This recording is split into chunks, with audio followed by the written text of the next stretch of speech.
The Hampton Roads Transportation Accountability Commission Board. All right, number 2 on our thing, we need to amend the agenda. And amend the agenda, I've asked staff to prepare a resolution in recognition of Mayor Will Sussums and his retirement, all the work and effort he has put into this committee.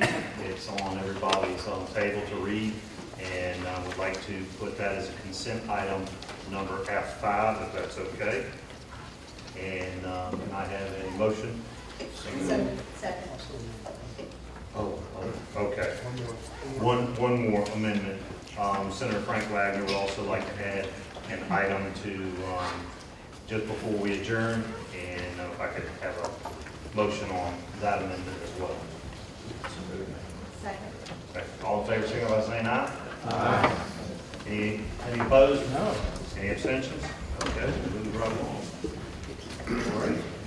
Next, we're going into public comment, and Donna Sy, if you can come forward.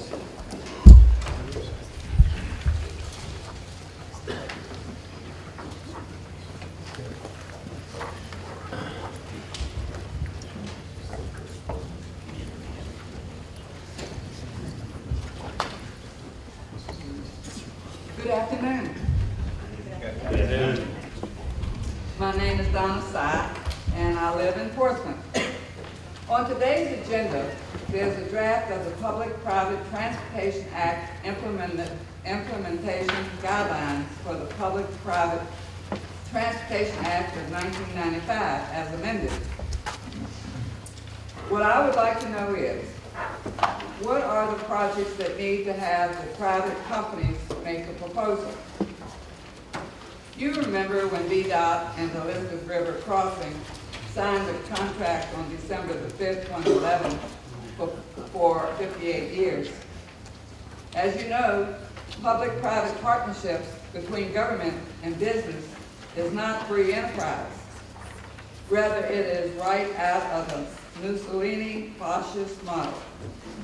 The United States and the Commonwealth of Virginia's government is assigned the task of protecting businesses to guarantee their ability to engage in commerce.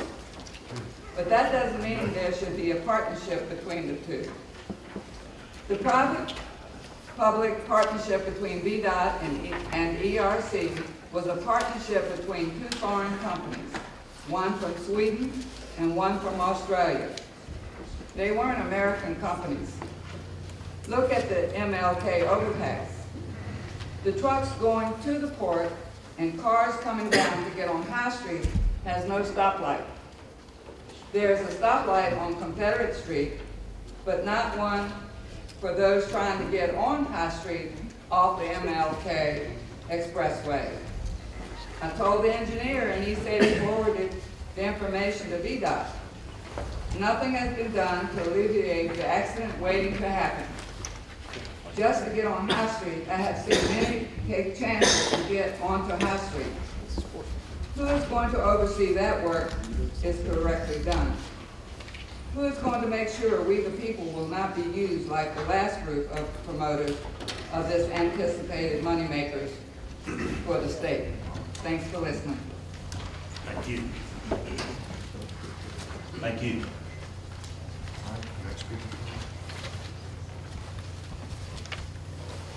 Thank you, Mr. Chairman. The next speaker is Mark Gudulik-Yodotrowski.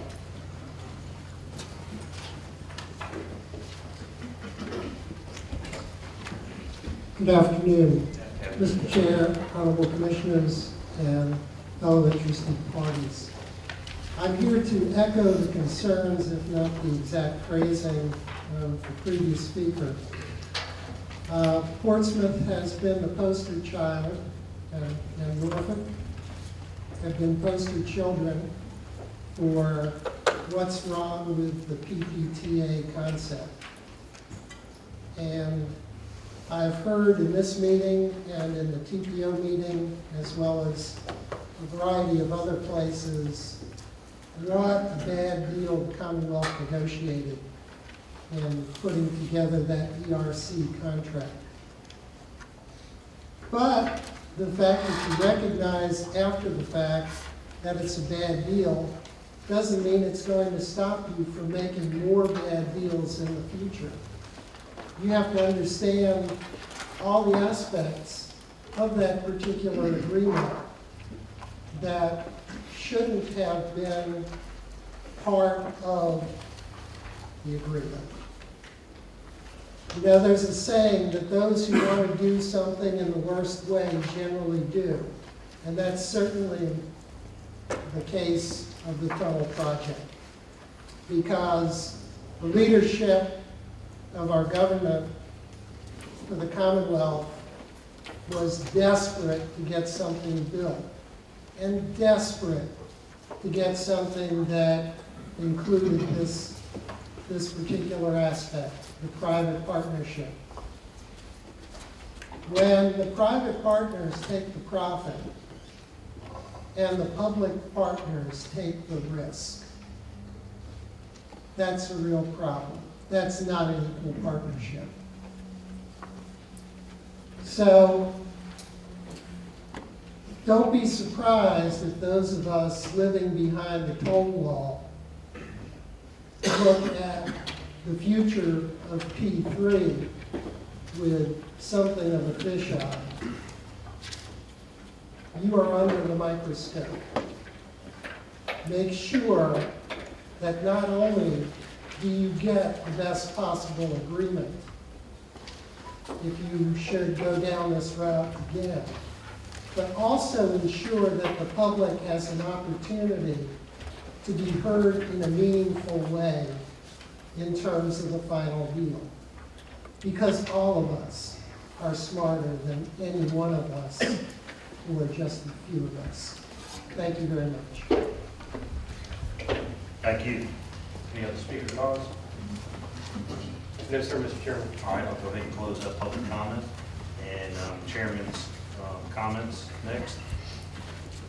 There's been a lot of progress with HRTAC since our December meeting. On January 30th, Executive Director Page and I participated in the first bond sale of the commission. It was a very successful, and we'll hear a report on that later in the agenda. The inauguration of our new governor marks a change in administration in Richmond. I would like to congratulate and welcome Deputy Secretary Quentin Elliott, VDOT Commissioner Stephen Birch, and DMV Commissioner Rick Holcomb to their appointments to serve the Commonwealth under Governor Moore. Thank you. Also like to recognize Jim Utterback in his new role as Director of the Hampton Roads Bridge Tunnel Project, and welcome Chris Hall as the new VDOT Hampton Roads District Administrator. Thank y'all. Let's see, we'll move on to B. I'd like to make several announcements of HRTAC's committee appointments. For the Personnel Committee, I'd like to thank Mayor Johnson, Rabel, and Tuck for their willingness to serve with me on that committee. For the Nominating Committee appointments, I'd like to thank Mayor Rowe, Rabel, and Supervisor Porter for their willingness to serve on the Nominating Committee. All right, we'll move on into, in closing, I want to say thank you to the members of the state legislation for all their hard work in getting the regional gas floor tax bill through this session.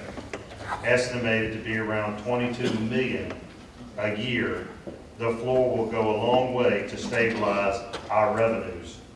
I would like to thank everybody and join me in a round of applause to our legislators for such a great effort.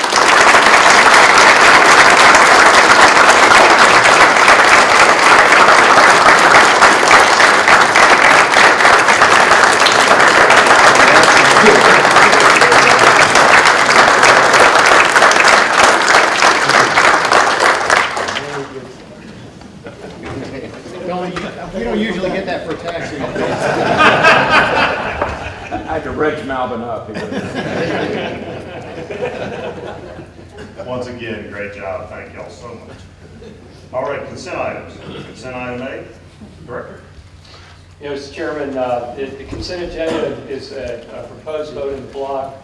These are items that have either been already fully briefed with the commission at the last meeting where we lost the quorum, and also in the business procedural items that have been brought forward from the Finance Committee, which were fully vetted and heard at the Finance Committee level.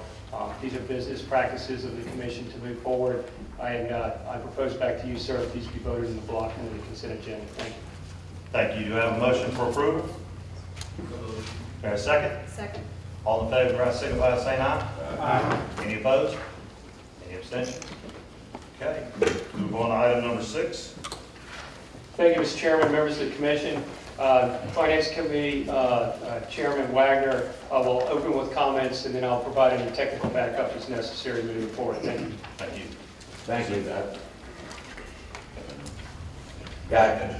you. There's three different motions we're going to have in order to allow public hearings. One is going to be on the budget for the 2019 fiscal year. Then we also need to update our plan of financing update, and then we also need to do our long-range plan of financing moving from 2040 to 2045, and hold public hearings on the proposed methodology of those financings. And that's pretty much driven by TPO requirement for the long-range plan. So, Kevin, if you want to fill in on specifics, go ahead. Thank you, Finance Committee Chair Wagner. Moving forward on the FY19 proposed administrative budget, as you'll find that this contained in great detail in the decision brief before you, is that the budget was developed as it has in previous years, involving and starting at the executive director's level with staff input, and then moving forward to a full Finance Committee update.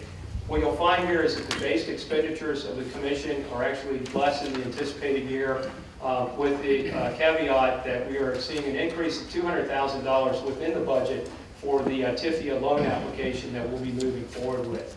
TIFIA is a process that the board adopted and moved forward when they adopted the financing plan for HRTAC moving forward, and as well as how we moved into bonding and then financing the remaining charges that we had before us in the execution of our funding planning documents. Having said that, there's also a small uptick in the seconded staff contract that we have with the PDC and TPO, and otherwise it stays at steady state moving forward, or just a little bit less depending on the items. We are continuing to develop through that process, understanding that we have about another $2 to $2.5 billion worth of debt ahead of us to leverage over time, as that we will still see under project development some pretty hefty numbers there, because we're still continuing to develop our funding plan and execute that forward through our debt management plan and sales of that debt as well. So having said that, Chair Wagner, I'll turn that floor back over to you for the Finance Committee to wrap up anything that might be a part of that as well. Thank you. If there are no questions, I would move that we authorize the Finance Committee to hold a public hearing on the proposed 2019 budget. For a second. All right, all signify by saying aye. Aye. Any opposed, nay? Any abstentions? All right. Item number B on 6.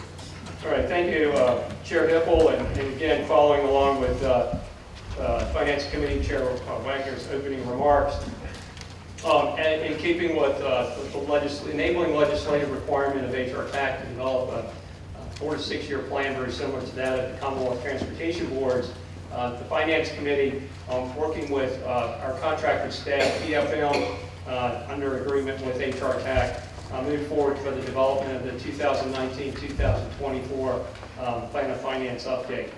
Contained very detailed within this update, if we can go to the first slide there, John, please.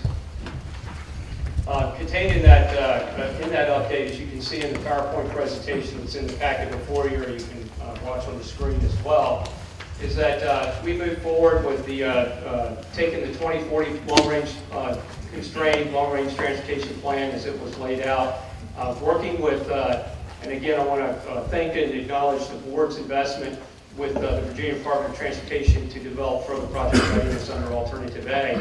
Mr. Utterback and his team have been able to move forward with a more robust and more definitive cost estimate for the Hampton Roads Bridge Tunnel project.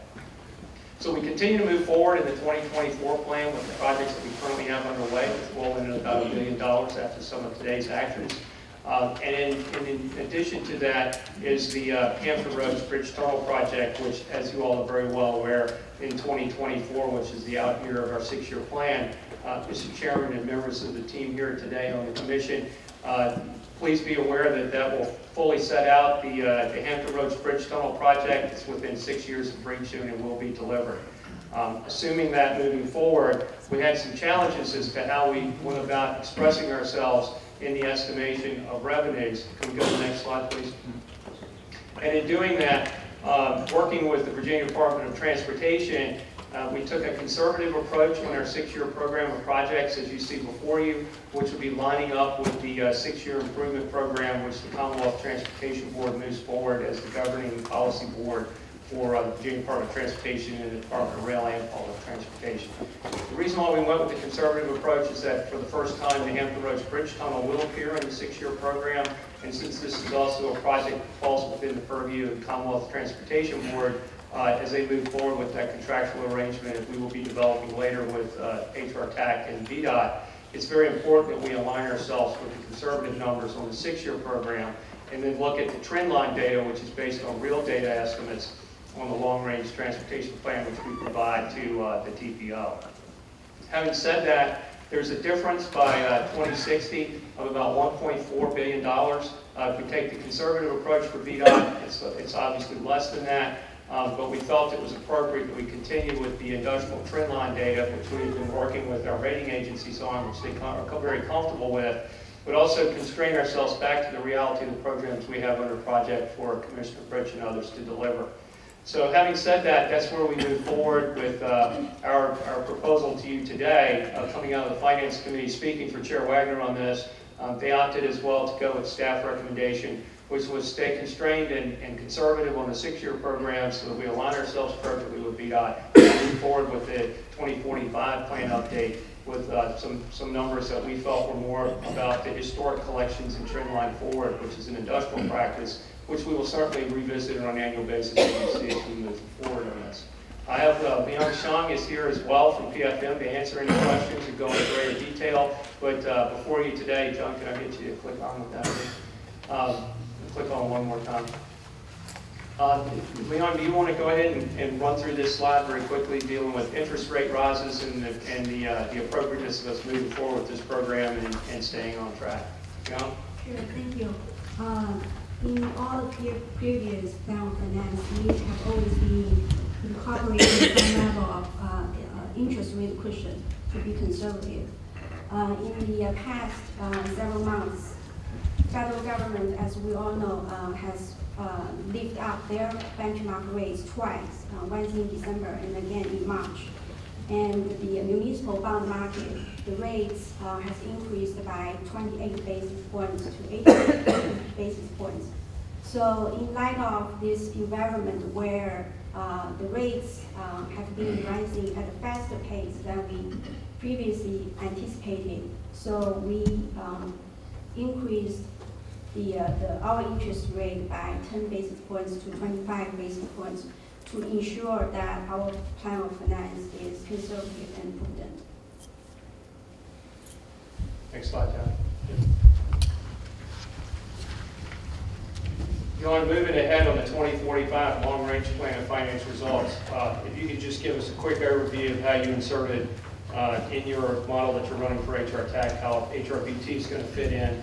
I do want to make the commission aware before Leon makes her comments, is that we felt at a staff level and also the Finance Committee felt very strongly about this as well, is that as we went into this funding plan adjustment as we move forward in the conversion of where we were in our projects, we held High Rise Bridge 2, Bowers Hill Interchange, Route 46013, and Fort Eustis Interchange projects in the years in which the Commission had already previously approved in last year's long-range plan. So therefore, HRBT was the one that actually had to deliver it. Any adjustments had to be made at that point, keeping the rest of the program and schedule in place. What we wanted to do was determine how much funding we had available for the Hampton Roads Bridge Tunnel project without spreading our next project any further out than 2037. As you know, HRBT is scheduled to be delivered in 2024, which gave us a gap at HRTAC here of 2037 before we saw our next project. So what we're trying to do is maintain a realistic approach to deliver other projects across the Commission's geographic area that had been chosen and move forward under the prioritization process, and also show us realistically what we can define and deliver for HRBT. So, Leon, you want to talk a little bit about that on the HRBT side? Thank you. Sure. So working with VDOT at the other back, the latest HRBT cost estimate, assuming the approved scope of work by the Commission, comes out to be $3.66 billion. And as Kevin mentioned, all of those HRBT costs can be afforded by HRTAC.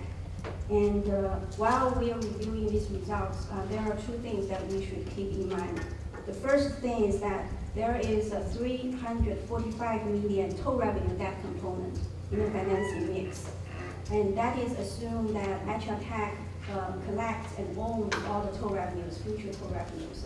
So if that's not the case, then HRTAC's funding capacity for HRBT will be reduced by that amount. That's $345 million.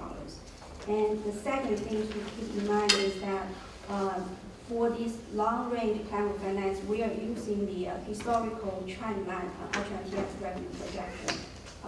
So with this projection, we can afford $3.66 billion for HRBT. I think next slide we are going to show this 6-year program where we switch to VDOT's HRTAC revenue projection.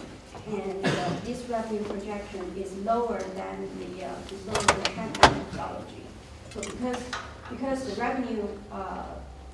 revenues are lower, the amount costs that we can afford for HRBT is going to be reduced by $100 million.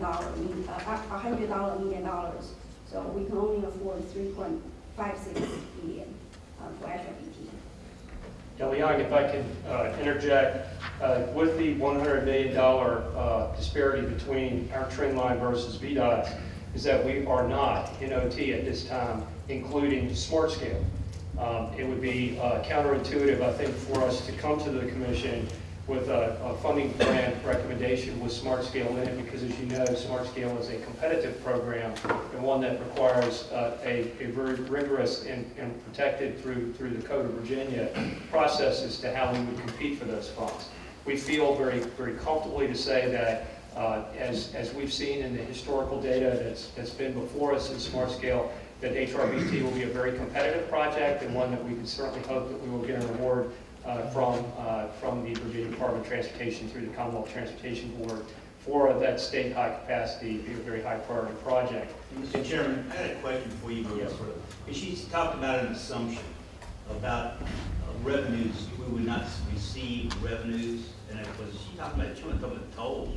And if that was the case, what is she talking about? Yeah, the $352 million is a toll revenue debt proviso, which kind of leads to the discussion we had on Monday as to making sure that the net revenues collected off of the projects that HRTAC funds are proportionally shared back with us. Because in our funding plan, you know, we at the staff level, and I'm glad you brought this up. Thank you, Chair Whipple, if I may, just to allude on this just over for a minute. It's important for us to think about if the region has invested in the projects, how will the revenues that are born off of those projects be shared? And we are making some assumptions as well, because we are in the process of borrowing money called TIFIA through a federal loan program, and it is a loan. And part of that, on the second tranche of TIFIA, not the first tranche, we will be looking for toll revenue debt to back us on that debt to help surrender that. So, Well, I just wanted to, I mean, that's what I thought you said. right. Secretary Valentine, very clear to me that that money would be coming back to us. So I know there was some processing issues, but the way she described it was by law, that has to come back inside that, I don't know what they call it, channel or the scheme. So, Right. all right. Yes, sir. And thank you, Chair Hippel, if I may, back to Member Shepherd, who was well representing HRTAC at the time at the public hearing the other night as well. Thank you for that, your comments. And that, I think where Leon was, is she wanted to point that out, that there's still yet to be an agreement between VDOT and HRTAC on the sharing of those revenues, but we feel that we needed to include those revenues to close that gap and show that on paper. So thank you for bringing that up. I'm sorry, Leon, go ahead. So this slide demonstrates all HRTAC project costs and how those costs are funded by HRTAC and VDOT and other funding sources. Through 2020, can we go back to? You want to go back? I'm sorry. Sorry. Through 2024, the total costs are about $5 billion. And as you can see, HRTAC is the predominant funding source, providing roughly $4.7 billion. And as of now, we are assuming VDOT will contribute roughly $386 million in this program through 2024. Next slide, please. This slide demonstrates how HRTAC is going to cover its own funding obligations. In January, we received about 583 million bond proceeds. So going into fiscal year 2019, we have a pretty sizable cash balance, about $900 million. And in the next 6 years, we will continue to collect HRTF revenues, about $1.2 billion. That with the existing cash are not sufficient to cover all the project costs. So in the next 6 years, we will continue to issue long-term revenue debt, about $2.4 billion, to pay the $4.2 billion project costs, and also at the same time pay debt service, which is about $360 million.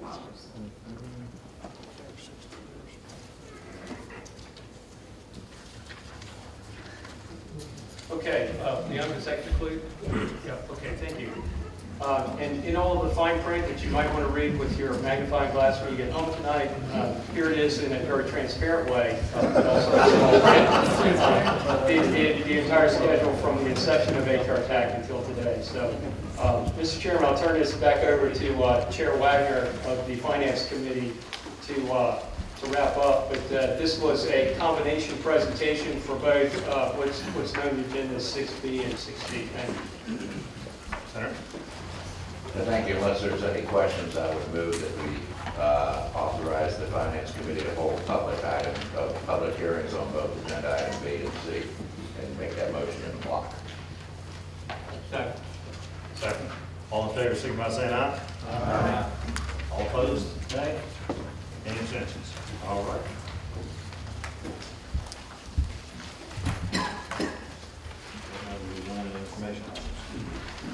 All right. Okay, Mr. Chairman, item number 7A is a legislative update. We have quite a few members of the Hampton Roads Caucus here. Finance Committee Chair Wagner, will certainly turn the floor over to you, sir. Thank you, Mr. Chairman, for giving me the floor. And then others that are at the table from our legislature might want to chime in, but we'll start with Senator Wagner and then move forward. I'm sure there'll be some detailing on the flooring of the gas tax and some other items that you all worked very hard to put in place for Hampton Roads. Thank you. But I think we pretty much beat the gas tax board to death. It's something that Chairman Jones and I have been working on, along with Delegate Dowling, Senator Cosgrove, and really the entire Hampton Roads delegation. So I would not try to single out any one individual. It was, as far as I know, including Delegate Yancey, I'm sorry, I didn't see it down there, David. It was a team effort across all the things, and I think it's important to understand anything you do in the legislature. It's got to be a team. You got to get across the goal line. So it's a few years coming, but I think it's there, and certainly it will provide a stable source of revenue that we can then, if need be, go out and borrow on that in the future. We close that one loop in terms of having fluctuating gas receipts every month, and we've also invited Commissioner Holcomb down to give us a little better briefing on how DMV collects those taxes and remits them back to HRTAC for those reasons. And he's prepared later on in the session, and I don't know if any of the rest of you have anything additional you'd like to add. Anyone else? Thank you, team, for a great job. Appreciate it very much. All right, item B. Yes, sir. Thank you, Mr. Chairman. And as mentioned by Finance Committee Chair Senator Wagner, we've asked DMV Commissioner Holcomb to come join us today. I don't have a bio of Rick Holcomb in front of me, but I think I know Rick well enough to talk a little bit about him, so that's a dangerous thought. But Rick is a 5-time repeat appointee, and in the 7 governors administrations I worked under, I've never seen that before. So Rick, I think you hold the record, but at least over on the transportation side of the house. Rick has always been very responsive to us at HRTAC, and he kind of got handed a somewhat of a I don't want to say it's a challenging situation, but one I think the DMV has worked through very well, especially in recent history, how we've tried to work together, especially when HRTAC was in the process of working with the bond rating agencies. It was challenging for us to actually look at the detailed information because of the way that the Code of Virginia established the kind of restricted tax collection data being shared with others. So Commissioner Holcomb and the administration jumped right on that with us, and I want to thank the caucus as well for working on that. Hopefully, as the budget goes through, that all of that will remain intact. But Commissioner Holcomb, I'm going to turn this over to you, and then we'll bring you a little controller here that helps you flip your slides. Okay? Thank you. Thank you, Karen. And thank you, Mr. Chairman. I thoroughly enjoyed the meeting that we had up in Richmond with others, and that led to this invitation, and I was pleased to accept it and pleased to be with you today. Thank you. As we said, I'm Rick Holcomb. I'm the Commissioner of the Department of Motor Vehicles, and yes, this is the 5th governor that I've worked for, and I think that they apparently will keep appointing me until I get it right, so we'll keep working on that. You're going to be there forever. Yes, sir. Yes, sir. Thank you for the curse. My agency has a very proud history of collecting funds for other entities throughout the Commonwealth. Last year, DMV collected $2.7 billion in statewide revenue for the Commonwealth, and we're very pleased to have the opportunity to collect these very important revenues for the transportation needs for Hampton roads. Okay, now what do I aim? There we go. As Kevin mentioned, when we assumed the responsibility for the motor vehicle fuels tax, sales tax in 2013, the challenge was adapting a sales tax on fuel versus collecting a cent per gallon tax, which is what we have historically done. But we did the best we could. We did adapt. We incorporated the new regional sales tax into the same system platform that we were using to collect cent per gallon. And while this approach did provide a number of efficiencies and cost savings, in all honesty, it was like putting a square peg into a round hole. Nonetheless, as challenging as it was, we believe the implementation was successful. And as HRTAC knows, through fiscal year 17, DMV has collected and VDOT has dispersed $129.9 million for Hampton roads. Our auditing process continues to hold taxpayers accountable and ensures collections are accurate. As Senator Wagner mentioned, the General Assembly is working on a new methodology that is more in our wheelhouse, and I want to now personally thank Senator Wagner and Chairman Jones for their leadership on this issue. Even though Senator Wagner says this has been beat to death, let me tell you, we love it. House Bill 768, which Chairman Jones patroned, and Senate Bill 896, which Senator Wagner patroned, changes the fuel sales tax to a cent per gallon tax. As I said, this is more in our wheelhouse, and we think it'll, quite frankly, it makes more sense to us, and quite frankly, we think it will make more sense to HRTAC and to the taxpayers. As Chairman Wagner mentioned, the legislation also directs us to set a price floor.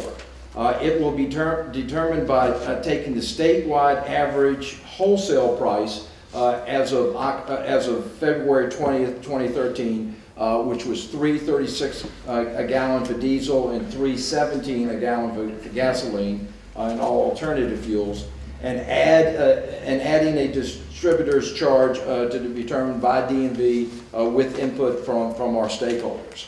And we've already started that process. As your executive director knows, we have sent out an invitation to our stakeholders to meet in Richmond on May 2nd to talk about our methodology and see whether that makes sense to everyone. Just to give you an idea of who our stakeholders, who we believe our stakeholders be, we have invited the Hampton, in addition to Kevin Page for HRTAC, we've invited the Hampton Roads Planning District Commission, Northern Virginia Transportation Commission, Potomac Rappahannock Transportation Commission, Washington Metropolitan Area Transit Authority, Virginia Rail Express, Virginia Petroleum Convenience and Grocery Association, American Petroleum Institute, and the Virginia Trucking Association.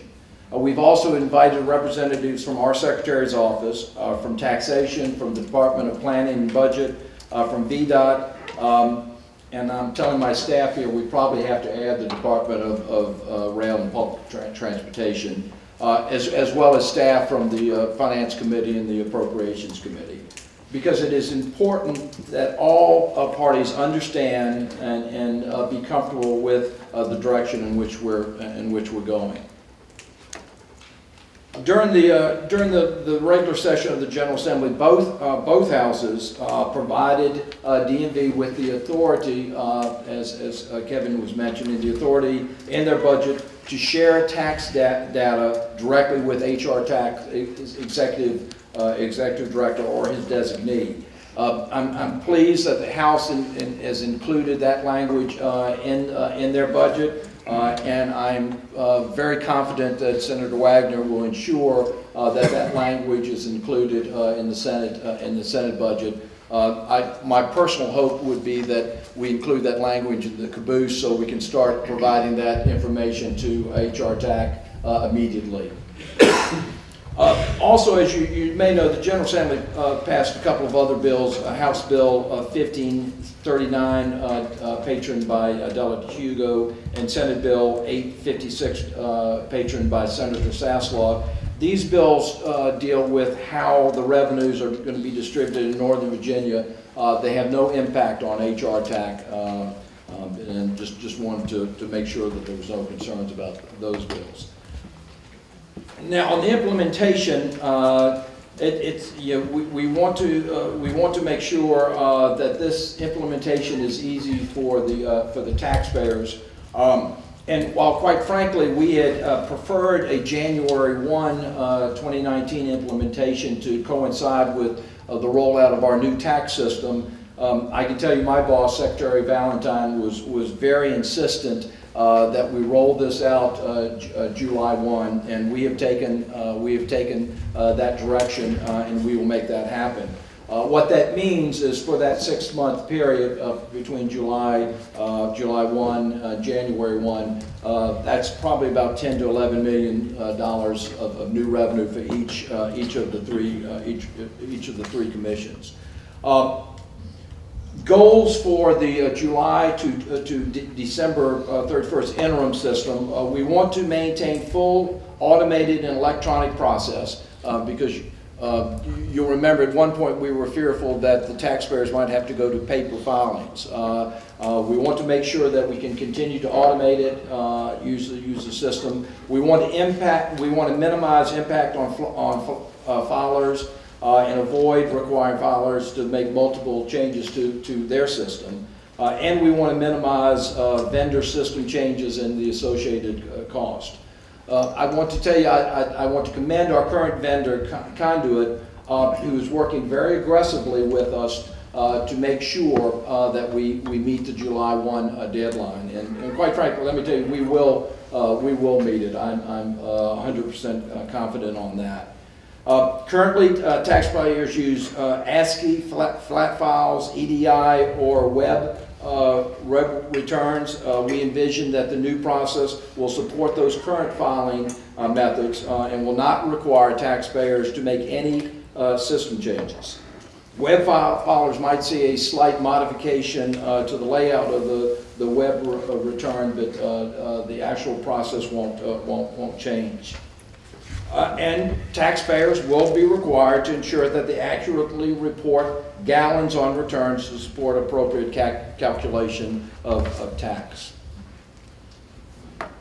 Commission summary, locality summary reports will be modified to break out the information about fuel types, gasoline, diesel, alternative fuels, because the tax rates, as you know, vary.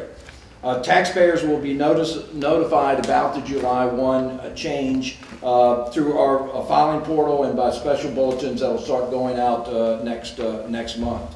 Now, as the Commission knows, while the new tax takes effect July 1, the distribution of the new tax revenues, you will not see that until actually September, because as you know, the law says that the tax is due to DMV on the 20th day of the second month following the month in which the activity occurred, which means that the taxes that are paid in July will be filed with us on September 20th, and we will make those payments on the end of the month.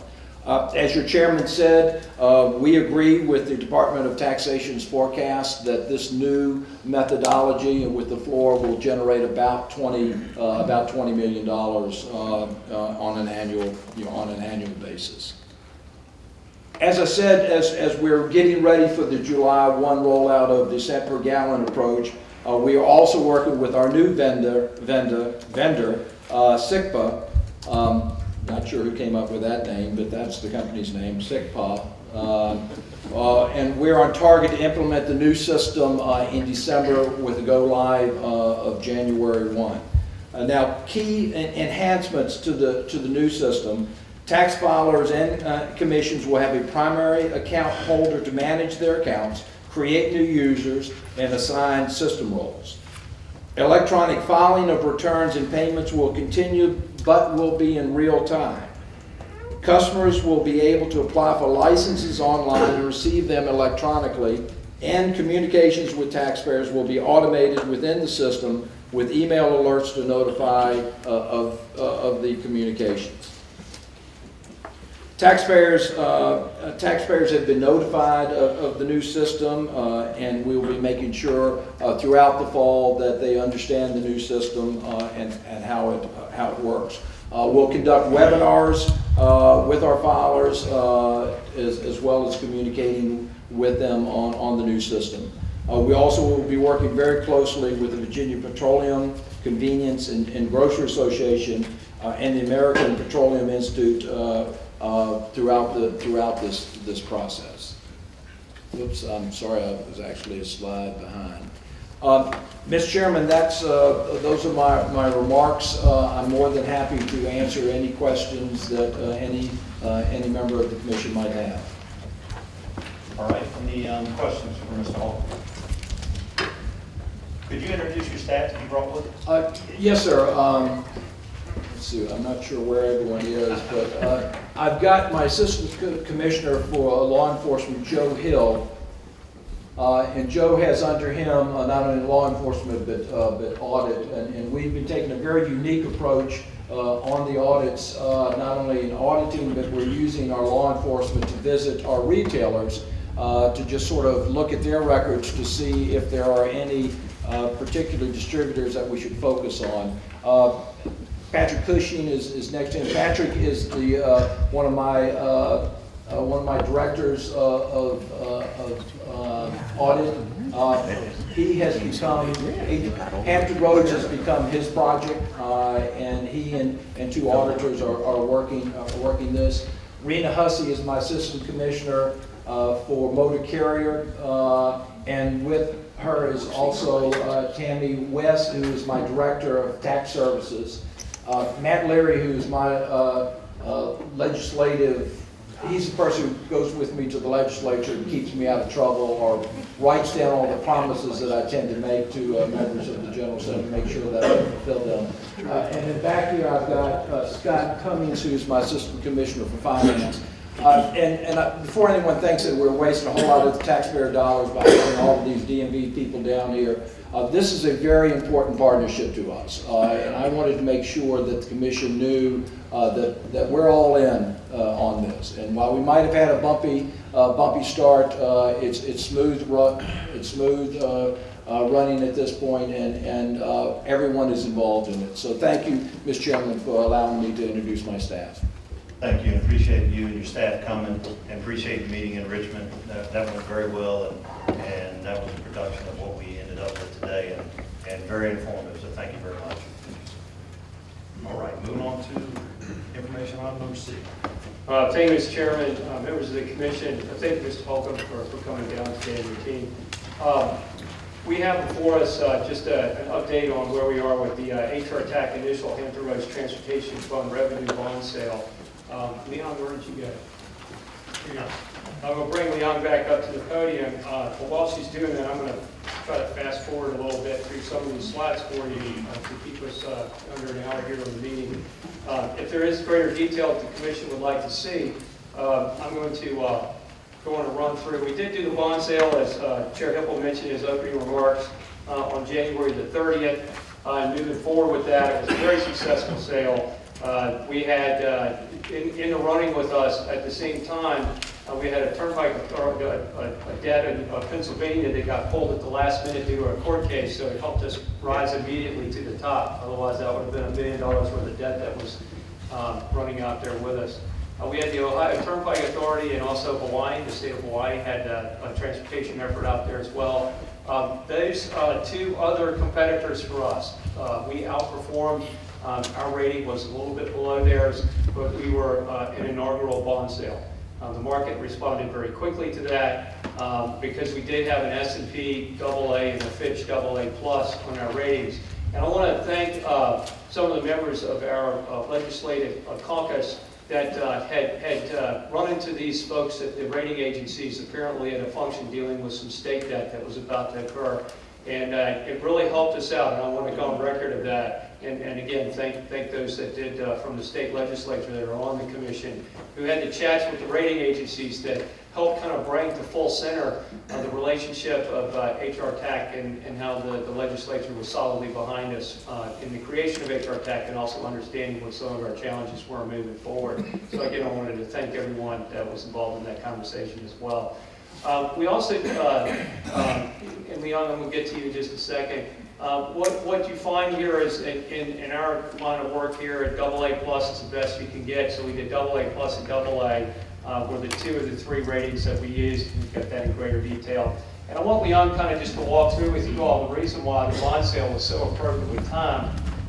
Because what we saw was the market was actually in the best situation that we could find, as well as interest rates rising in the future. So, Leon, I'll turn the floor over to you now to talk more about the technical side of where we went with the bond sale. Sure.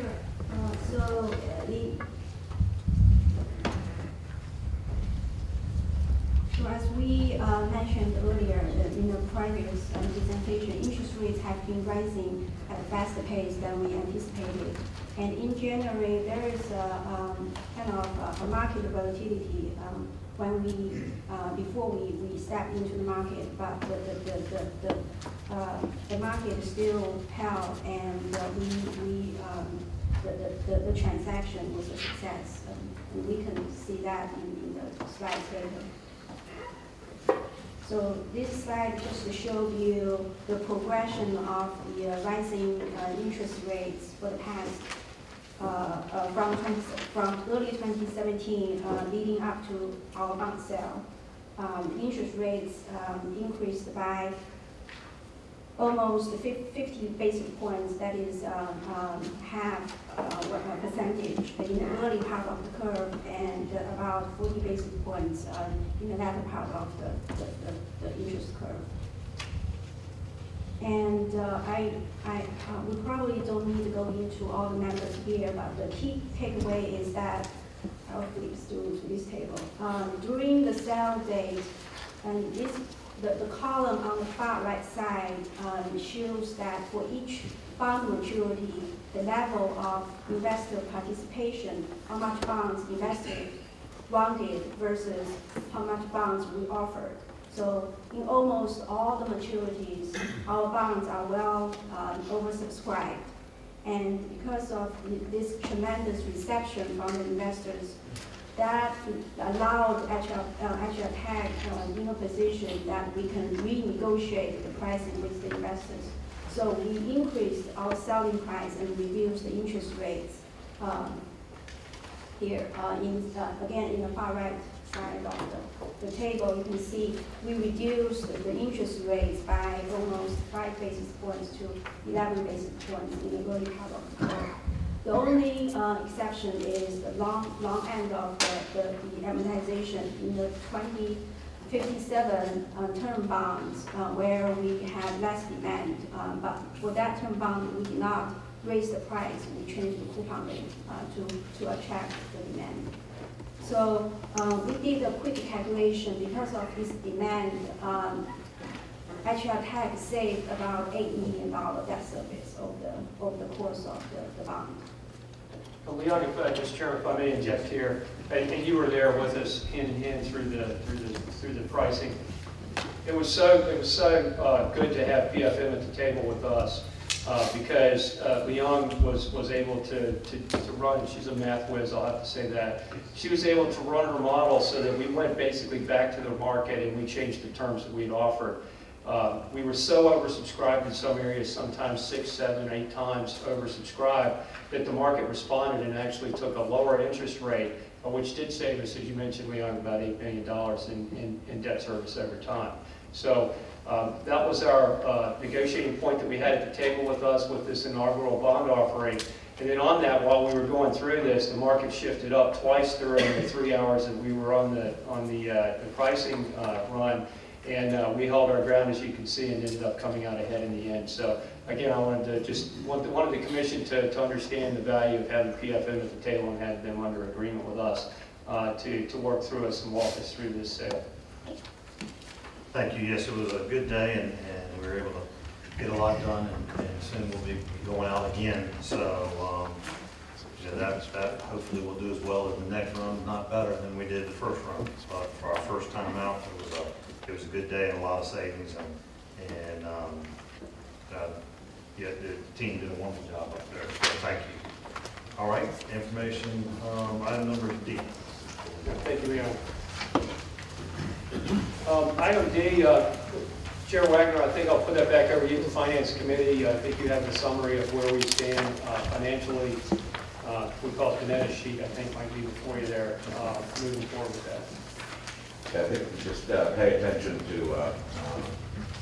the item 7D. You'll get an idea of the financial report, how much we have, where that money is, and how it's being expended. There's a great summary on the first sheet from the HRTAC inception to completion, and a recent snapshot of where we're at right now. But suffice it to say that we are using bond proceeds now to accomplish projects that are ongoing right now and pay those proceeds, and that's to avoid the arbitrage potential of borrowing now to do that. And we are basically packing away the money that we're collecting monthly, through the two sources of revenue that we have, and storing that up for the Hampton Roads Bridge Tunnel HRBT, and that's the plan. I think we're fortunate that our timing was probably impeccable when we issued that first run of bonds, because I think it was within a week. There was a credit shake-up and a lot of things, and as I was driving up here today, I noticed that the 10-year was talked about going to 3%. It was 2.9 and change, and so I think this commission's plan to go out early and go to the bond market early will ultimately pay some serious dividends on behalf of the taxpayers here in the Hampton Roads area and those that use the facilities in terms of capturing these lower interest rates while they are where they're at. The rest of the information is there in terms of expenditures and that. And I just want to make another comment that we had our annual audit and it came away clean, absolutely no deficiencies from the audit report, and I think that's important. So I just want to thank Kevin and the finance team for being such good stewards of the taxpayers' money and moving forward with it. We did kind of recycle in terms of who we have investing, and I will tell you this, that the investments we have is significant. If you add it up, it's close to $1 billion out there that we have, based on the counsel that we had by our investment firms, going very short term on those things. And they called that ball, and I think they called it correctly based on what you're seeing in terms of interest rates rise. Had we gone out longer term, we would have probably been caught in a bind as these interest rates rise and being tied to longer term securities. So we're in a good position. So the numbers you see, interest and financial return, I anticipate that those numbers will increase. And while we sit there for the next couple of years with a significant amount of money in the bank, and take full advantage of that. Having said that, I can assure you that it's all short-term, very, very secure securities. There's no stocks, no other things. It's what the guidance that this commission gave the investment council. So with that, the rest of the numbers kind of speak for themselves, Mr. Chairman, and I move forward unless there's any questions. Any questions? Senator Wagner, I want to tell you and your team on the Finance Committee what a wonderful job you've done, how much we appreciate it. And if y'all have ever worked with the leadership that he has and what he does for the finances for our group is unbelievable. Thank you for your contribution and all your efforts to help us keep our finances in order and leading us forward. Thanks, sir. Thank you. Yes, sir. Mr. Chairman, before we leave this, I want to just make the commission aware that we are working with TIFIA on our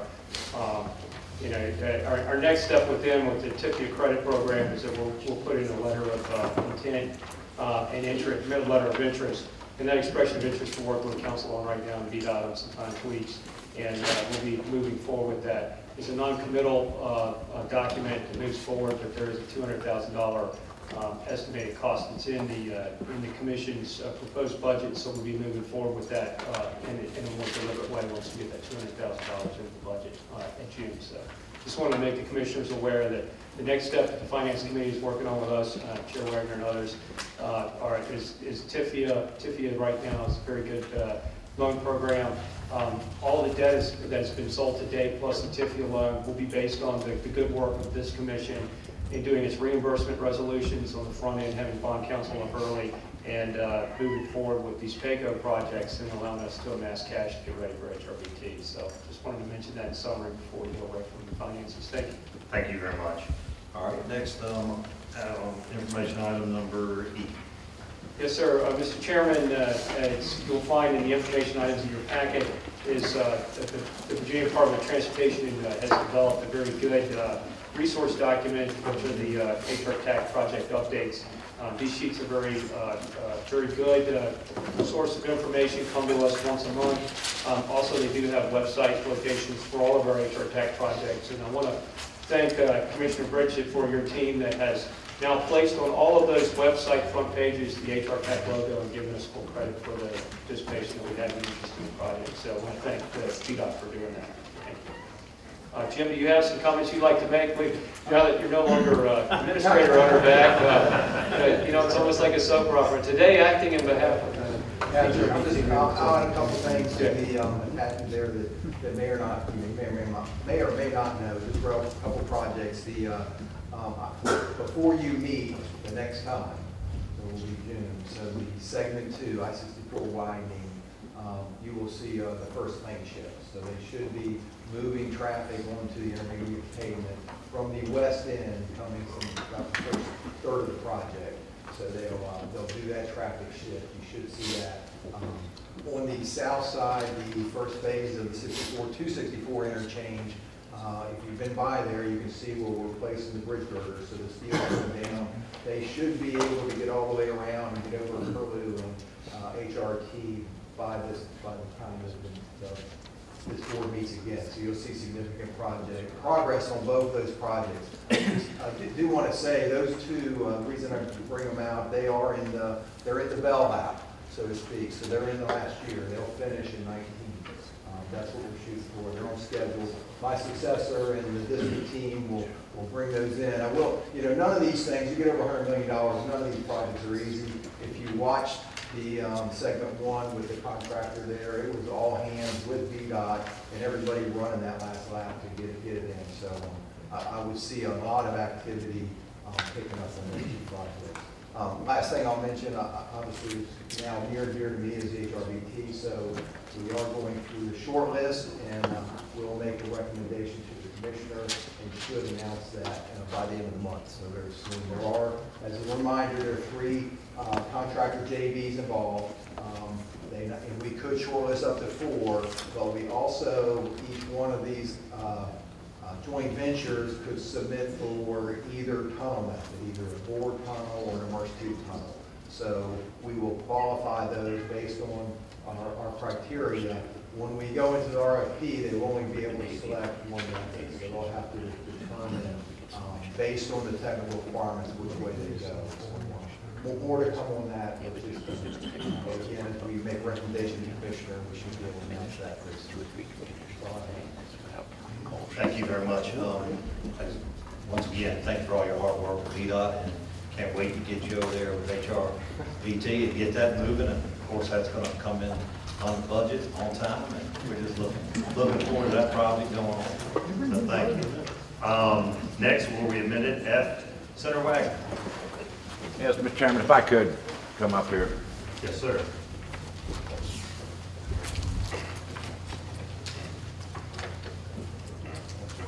Is this thing working? Yeah. Okay, and I'd like to invite Jim. Come on up, Jim. And let me tell you that some of the things, and the number of us have been driving back and forth to Richmond for many, many years. And I can remember Mercury Boulevard interchange on 64. If any of you all remember that, you've had probably 5, 6, 7 birthdays watching that project get done. And it finally completed.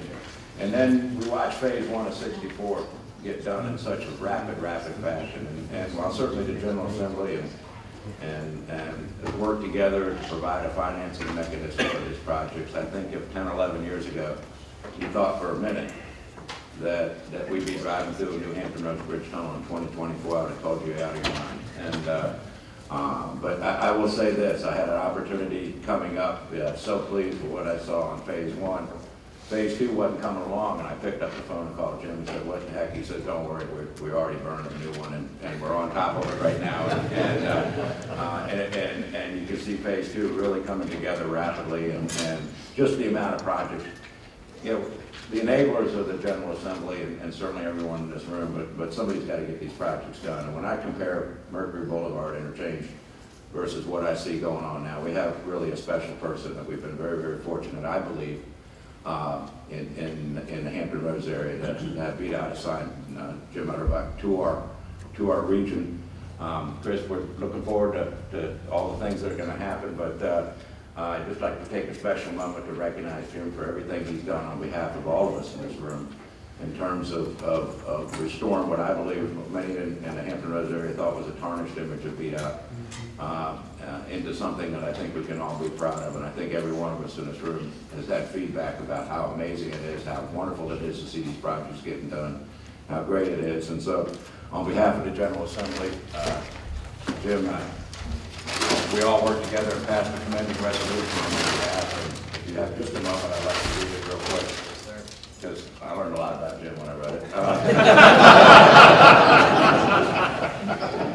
And again,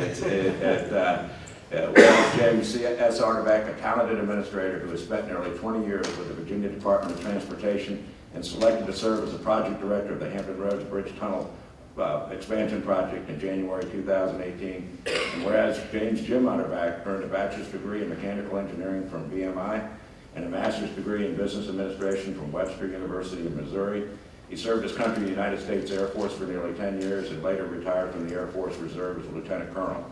And whereas beginning in 1995, Jim Utterback worked as a program manager of the company ITT Defense and Electronics. In 1999, he joined the Virginia Department of Transportation and went on to serve as an engineer in its management services, location and design and innovative project delivery divisions. And whereas after leading VDOT's Charlottesville residency from 2005 to 2006, Jim Utterback was served as project manager in VDOT's scheduling and contracts division. He then spent 5 years as administrator of VDOT's Culpeper district, where he oversaw nearly 500 employees. And whereas Jim Utterback took the reins of administrator from VDOT's Hampton Roads district in 2013, along with over 800 state employees, He's guided the district through a $1.2 billion construction program that included the I-64 high-rise bridge, as well as several other projects, highway widenings, resurfacings, and ramp improvements. And whereas in January 2018, Jim Enterbeck was tapped to serve as the project director of VDOT's Hampton Roads Bridge Tunnel Expansion Project. In that role, he will oversee a $3.3 billion, hopefully it comes in at that price, plan to build a new bridge tunnel and widen, that's your goal, it's written right in here, I'm reading it, and widen I-64 in both Hampton and Norfolk. And whereas a visionary leader who has earned the respect of his colleagues, Jim Enterbeck is a superb choice to lead the Hampton Roads Bridge Tunnel Expansion Project, which will be the largest transportation project in the history of Virginia. Now therefore be it resolved by the Senate, the House of Delegates concurring, that the General Assembly hereby commend James S. Otterbeck on his selection as project director of the Hampton Roads Bridge Tunnel Expansion. Be it further resolved that the clerk of the Senate prepare a copy of this resolution for presentation to James S. Otterbeck as an expression of the General Assembly's admiration for exemplary service to the Commonwealth and best wishes for a successful project. Jim, thank you.